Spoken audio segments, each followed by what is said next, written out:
Hello again, everyone. This is Jeff Reed, former writer for iFanboy. I would say I'm a big fan of Jimmy Olsen. I absolutely love his stories with Lois Lane, Clark Kent, and especially Superman, but even his solo stuff is wonderful too. But am I a big enough fan to say that I would join the Jimmy Olsen fan club? I'm not sure I can make that claim.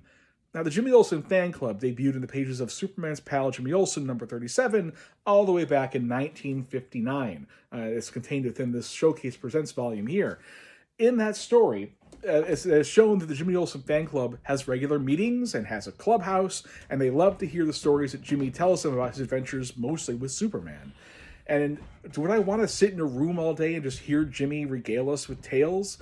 From a plotline standpoint, it makes sense. It was a way that the writers could tell short little anecdotes of Jimmy's adventures without having to get a whole comic's worth of stories out of it. They could just have a few panels where Jimmy describes an adventure of his or two. But the fact this kept going beyond an initial appearance means that this was a semi-real organization. And here's the thing. They had a dress code. It was a plaid blazer and bow tie. You kind of had to dress like that if you want to be a real Jimmy Olsen fan. And here's the thing, too.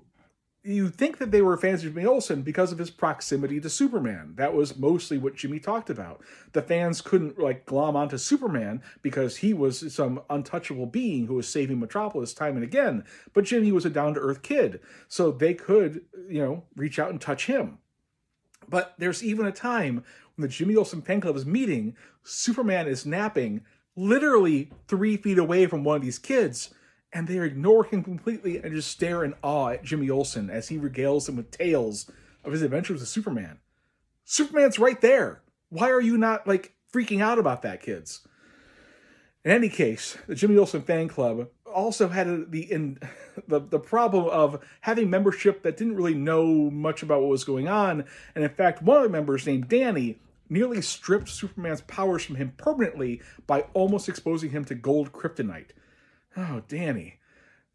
To be on his defensive, Danny did feel bad about nearly destroying Superman's powers, but come on, guy. That's a problem that you gotta have an eye out for before you meet the Man of Steel. Here's the thing, though.